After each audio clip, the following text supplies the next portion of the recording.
Manuscrito hallado en una botella, Edgar Allan Poe. De mi país y mi familia poco tengo que decir, un trato injusto y el paso de los años me han alejado de uno y malquistado de la otra.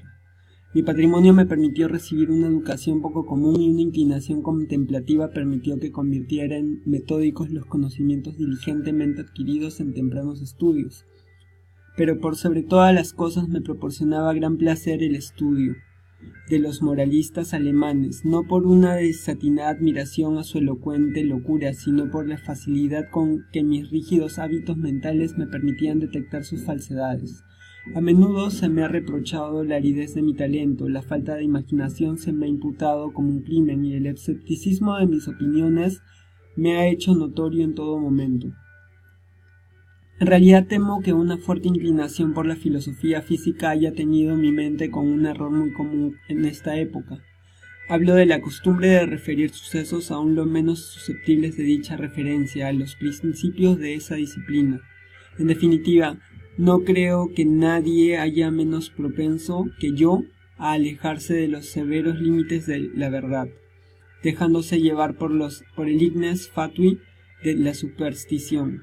Me ha parecido conveniente sentar esta premisa para que la historia increíble que debo narrar no sea considerada el desvarío de una imaginación desbocada, sino la experiencia auténtica de una mente para quien los ensueños de la fantasía han sido letra muerta y nulidad.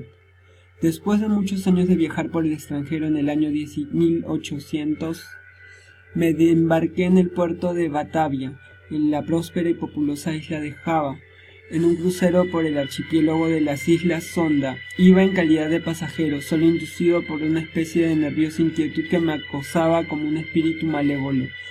Nuestro hermoso navío de unas 400 toneladas había sido construido en Bombay en madera de teca de Malabar con remaches de cobre. Transportaba una carga de algodón en rama aceite de las Islas Laquévidas. También llevábamos a bordo fibra de corteza de coco, azúcar moreno de las Islas Orientales, manteca clarificada de leche de búfalo, granos de cacao y algunos cajones de opio. La carga había sido mal estibada y el barco escoraba. Zarpamos apenas impulsados por una leve brisa y durante muchos días permanecimos cerca de la costa oriental de Java, sin otro incidente que quebrara la monotonía de nuestro curso que el ocasional encuentro con los pequeños barquitos de los dos mástiles del archipiélago al que nos dirigíamos. Una tarde, apoyado sobre el pasamanos de la borda de popa, vi hacia el noreste una nube muy singular y aislada. Era notable no solo por su color, sino por ser la primera que veíamos desde nuestra partida de Batavia. La observé con atención hasta la puesta de sol, cuando de repente se extendió hacia el este y oeste, ciñendo el horizonte con una angosta franja de vapor y adquiriendo la forma de una larga línea de playa. Pronto atrajo mi atención la coloración de un tono rojo oscuro de la luna y la extraña apariencia del mar. Esta sufría una rápida transformación y el agua parecía más transparente que de costumbre. Pese a que alcanzaba a ver claramente el fondo, al echar la sonda comprobé que el barco navegaba a 15 brazas de profundidad. Entonces el aire se pasó intolerantemente caluroso y cargado de exhalaciones en espiral, similares a las que surgen del hierro al rojo. A medida que fue cayendo la noche desapareció todo vestigio de brisa y resultaba imposible concebir una calma mayor. Sobre la toldilla ardía la llama de una vela sin el más imperceptible movimiento y un largo cabello sostenido entre dos dedos colgaba sin que se advirtiera la menor vibración. Sin embargo, el capitán dijo que no percibía indicación alguna de peligro, pero como navegábamos a la deriva en dirección a la costa, ordenó arribar las velas y echar el ancla. No apostó vigías y la tripulación, compuesta en su mayoría por malayos, se tendió deliberadamente sobre la cubierta. Yo bajé sobrecogido por un mal presentimiento. En verdad, todas las apariencias me advertían la inminencia de un simulacro. Transmití mis temores al capitán, pero él no prestó atención a mis palabras y se alejó sin dignarse a responderme. Sin embargo, mi inquietud me impedía dormir y alrededor de medianoche subí a cubierta. Al apoyar el pie sobre el último peldaño de la escalera de cámara, me sobresaltó un ruido fuerte e intenso, semejante al producido por el giro de una voz de la rueda de un molino. Y antes de que pudiera averiguar su significado, percibí una vibración en el centro del barco. Instantes después se desplomó sobre nosotros un furioso mar de espuma que, pasando por sobre el puente, barrió la cubierta de proa a popa. La extrema violencia de la ráfaga fue una gran medida la salvación del barco. aunque totalmente cubierto por el agua, como sus mástiles habían volado por la borda. Después de un minuto se enderezó pesadamente, salió a la superficie y luego de vacilar algunos instantes bajo la presión de la tempestad se enderezó por fin. Me resultaría imposible explicar qué milagro me salvó de la destrucción. Aturdido por el choque del agua, al volver en mí me encontré estrujando entre el mástil de la popa y el timón. Me puse de pie con gran dificultad y al mirar mareado a mi alrededor mi primera impresión fue que nos encontrábamos entre arrecifes tan tremendo e inimaginable era el remolino de las olas enormes y llenas de espuma en las que estábamos sumidos. Instantes después oí la voz de un anciano sueco que había embarcado poco antes de que el barco zarpara. Lo llamé con todas mis fuerzas y el rato se me acercó tambaleante. No tardamos en descubrir que éramos los únicos sobrevivientes. Con excepción de nosotros, las olas acababan de barrer con todo lo que se hallaba encubierto. El capitán y los oficiales debían haber muerto mientras dormían porque los camarotes estaban totalmente anegados. Sin ayuda era poco lo que podíamos hacer por la seguridad del barco y nos paralizó la convicción de que no tardaríamos en zozobrar. Por cierto que el primer empate del huracán destruyó el cable del ancla porque de no ser así nos habríamos hundido instantáneamente. Navegábamos a una velocidad tremenda y las olas rompían sobre nosotros. El maderamen de popa estaba hecho de añicos y todo el barco había sufrido gravísimas averías, pero comprobamos con júbilo que las bombas no estaban atascadas y que el lastre no parecía haberse descentrado. La primera ráfaga había amainado y la violencia del viento ya no entrañaba gran peligro, pero la posibilidad de que cesara por completo nos aterrorizaba, convencidos de que en medio del oleaje siguiente sin duda moriríamos, pero no parecía probable que el justificado temor se convirtiera en una pronta realidad. Durante 5 días y noches completos en los cuales nuestro único alimento consistía en una pequeña cantidad de melaza que trabajosamente logramos procurarnos en el castillo de proa, la carcasa del barco avanzó a una velocidad imposible de calcular, impulsada por sucesivas ráfagas que, sin igualar la violencia del primitivo Simón, eran más aterrorizantes que cualquier otra tempestad vivida por mí en el pasado. Con pequeñas variantes, durante los primeros 4 días, nuestro curso fue sudeste y debimos haber costeado Nueva Holanda. Al 5.º día el frío era intenso, pese a que el viento había girado un punto hacia el norte. El sol nacía con una enfermiza coloración amarillenta y trepaba apenas unos grados sobre el horizonte sin irradiar una decidida luminosidad. No había nubes a la vista y sin embargo el viento arreciaba y soplaba con furia dispareja e irregular.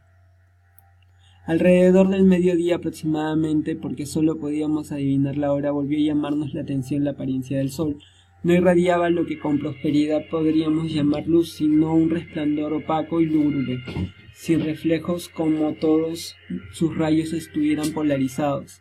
Justo antes de hundirse en el mar turgente, su fuego central se apagó de modo abrupto, como por obra de su poder inexplicable, quedó solo reducido a un aro plateado y pálido de que sumergía prisa en el mar insondable.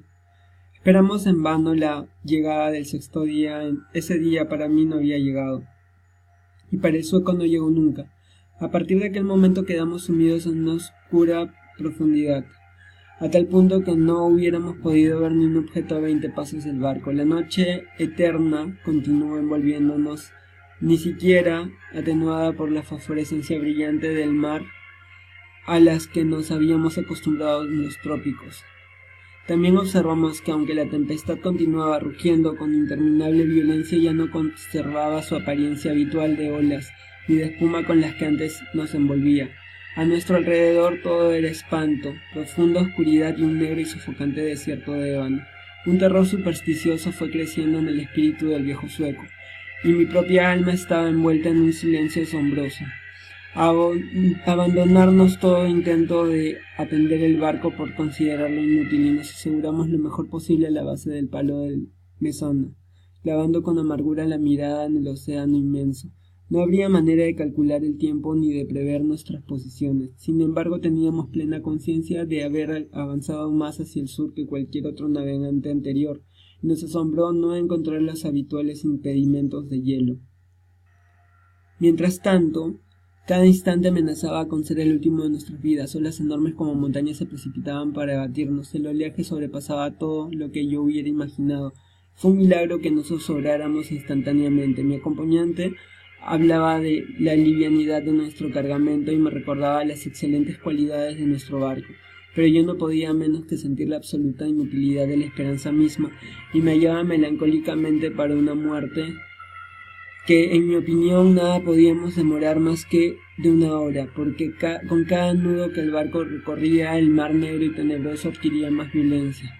Por momentos jadeábamos para respirar y, elevados a una altura superior a la de los albatros, y a veces nos mareaba la velocidad de nuestro denso a un infierno acuoso donde el aire se estancaba y ningún sonido turbaba el sopor del kraken. Nos encontrábamos en el fondo de uno de esos abismos cuando un repentino grito de mi compañero resonó horriblemente en la noche. «¡Mira, mira!», exclamó, chillando junto a mi oído. «Todopoderoso, mire, mire». Mientras hablaba percibí el resplandor de una luz mortecina y rojiza que recorría los costados del inmenso abismo en el que nos encontrábamos, arrojando cierto brillo sobre nuestra cubierta. Al levantar la mirada contemplé un espectáculo que me heló la sangre. A una altura tremenda, directamente encima de nosotros y al borde del mismo precipicio líquido, flotaba un gigantesco navío de quizás 4000 toneladas, pese a estar en la cresta de una ola que lo sobrepasaba más de 100 veces en altura. Su tamaño excedía de cualquier barco de línea o de la Compañía de Islas Orientales. Su enorme casco era de un negro profundo y sucio, y no lo adornaban las acostumbradas mascarones de los navíos. Una sola hilera de cañones de bronce asomaba por las portañolas abiertas, y sus relucientes superficies reflejaban las luces innumerables linternas de combate que se balanceaban de un lado a otro en las jarcias. Pero lo que más asombro y estupefacción nos provocó fue, en medio de ese mar sobrenatural, huracán ingobernable, navegara con todas las velas desplegadas. Al verlo por primera vez solo distinguimos su proa, y poco a poco fue alzándose sobre el sombrío y horrible torbellino. Durante un momento de intenso terror se detuvo sobre el vertiginoso pináculo, como si contemplara su propia subliminal. Después se estremeció y vaciló y se precipitó sobre nosotros. En ese instante no sé qué repentino dominio de mí surgió de mi espíritu. A los tropezones retrocedí todo lo que pude hacia la popa y allí esperé sin temor la catástrofe. Nuestro propio barco había abandonado por fin la lucha y se hundía de proa en el mar. En consecuencia recibió el impacto de la masa descendente en la parte ya sumergida de su estrechura, y el resultado inevitable fue que me vi lanzado con violencia irresistible contra los obenques del barco desconocido. En el momento en que caí, la nave viró y se escoró, y supuse que la siguiente confusión habría impedido que la tripulación reparara en mi presencia. Me dirigí sin dificultad y sin ser visto hasta la escotilla principal, que se encontraba parcialmente abierta, y pronto encontré la profundidad de ocultarme en la bodega. No podría explicar para qué lo hice. Tal vez el principal motivo haya sido la indefinible sensación de temor que desde el primer instante me provocaron los tripulantes de ese navío. No estaba dispuesto a confiarme a personas que a primera vista me producían una vaga extrañeza, duda y aprensión.